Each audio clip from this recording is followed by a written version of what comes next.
Hafaday, Talofa Lava, and Bula Vinaka from the beautiful shores of the island of Guam, home to the 12th Festival of Pacific Arts. The Festival of Pacific Arts is the premier cultural celebration in the region, bringing together close to 30 Pacific Island nations to celebrate their traditions, heritage, arts, and culture, while also giving them a chance to discuss important cultural and regional issues.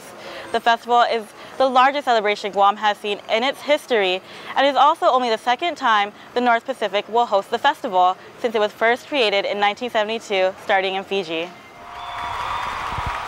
Suva, capital of Fiji, welcomes performers to the first South Pacific Festival of Arts. In a magnificent ceremony at Albert Park, a sacred tambur and a bowl of yangona or kava is presented to the Governor General, Sir Robert Foster.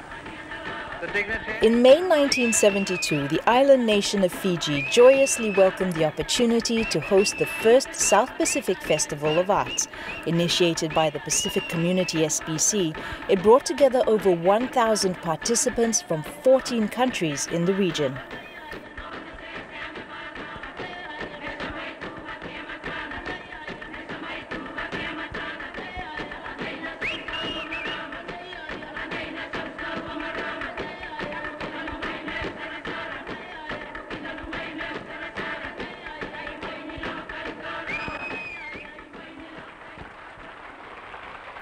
Large crowds flocked to the capital Suva as the best that the Pacific has to offer took center stage day and night in 20 different theaters, parks and halls.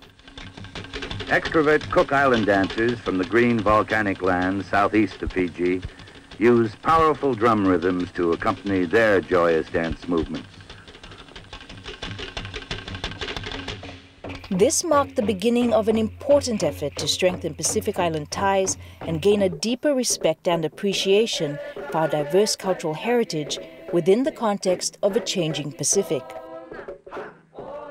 It's the opportunity for the whole Pacific together around culture, whether that's traditional, contemporary. It's of course always in movement. It's also, it led to the creation of what's called now the Council of Pacific Arts and Culture, which is really the body that sets arts policy and now cultural policy through the region. So the festival is, of course, it's about performing arts, about visual arts, about bringing artists together from throughout the region, but it's also about revival, protection of traditional knowledge, expressions of culture. Since 1972, the festival itself began to grow and change as it made its journey across the vast Pacific Ocean. New Zealand was next to host in 1976.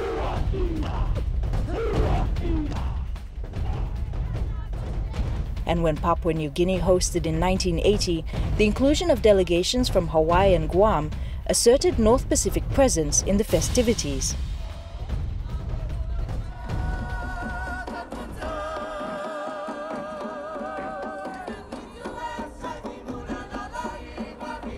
This resulted in a name change to the Festival of Pacific Arts when French Polynesia played host in 1985. The festival then moved down under to Australia in 1988.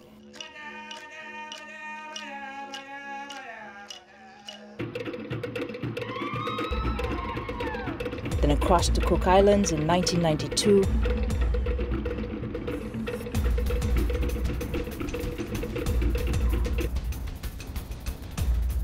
Samoa in 1996.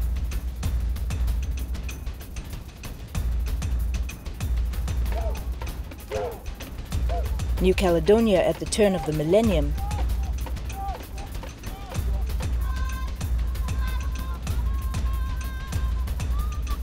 and Palau 4 years later.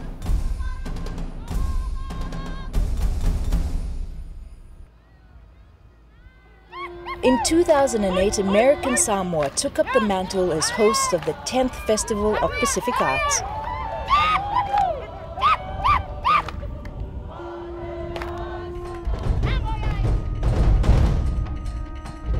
And 40 years since its maiden voyage, the festival spirit was carried to the shores of Solomon Islands in 2012.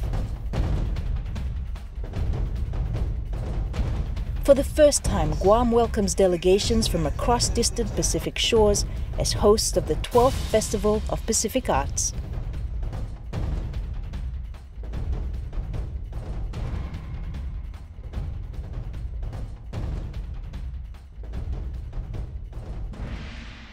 With the final touches being made to years of preparation and thousands arriving to warm half-a-day hospitality, the energy and excitement builds for what is shaping up to be the biggest cultural event in the island nation's history. And an extraordinary opportunity for all those participating in the 2 weeks of festivities to showcase what we own, what we have, and what we share as united voices of the Pacific.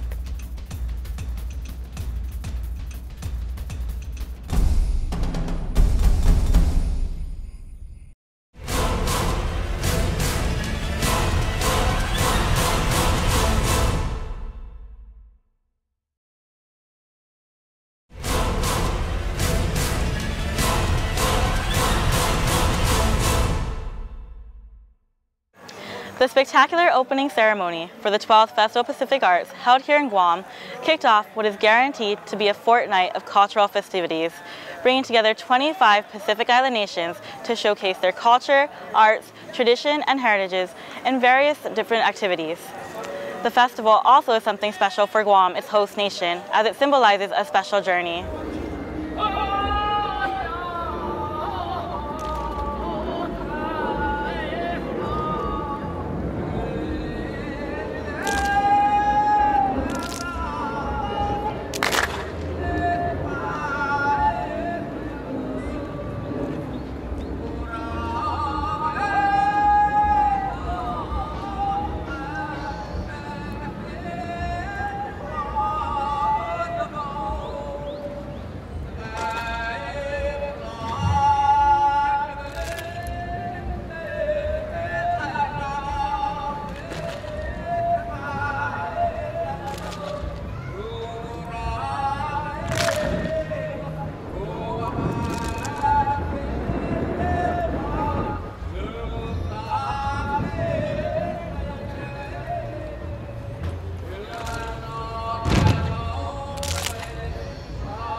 What you saw was one of the dances that we were performing during this Festival of Art, and that was the men's standing dance.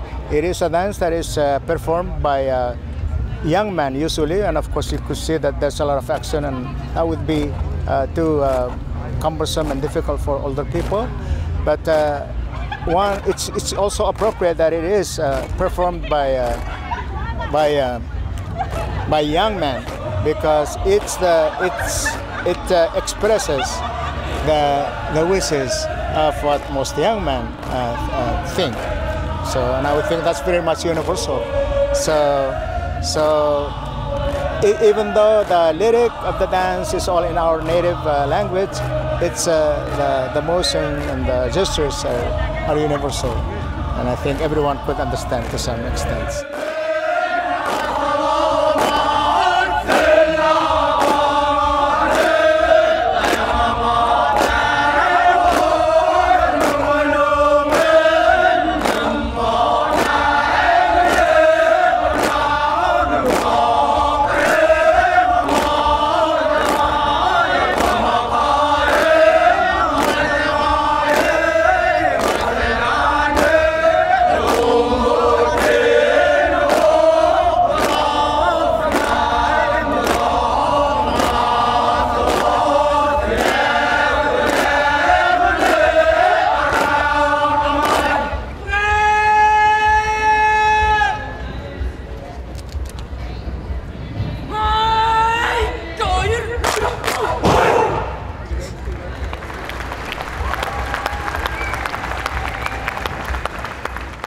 The men are wearing hibiscus that's been bleached, and also yarn purchased from the store. We usually used to wear other things from nature, but it's more convenient to go to the store and get the yarn from the store. So, and the headwear is usually composed of other things that you obtain from the store, or the young coconut leaves, you know, and also tea leaves that you tie around the ankle. Things that are colorful. That's basically it. You know, you go look for something that is colorful and attractive.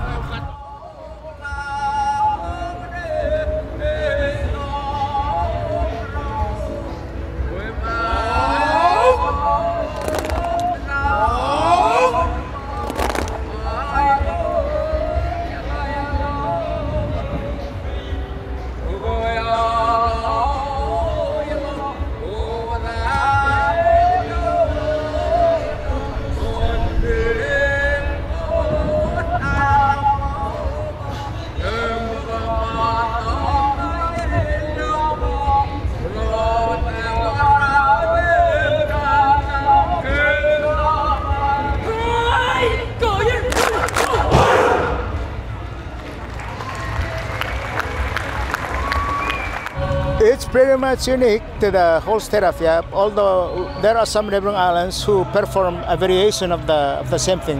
You know, you could tell that maybe some time back, maybe one place started it, but then it is spreading to other places. Yeah.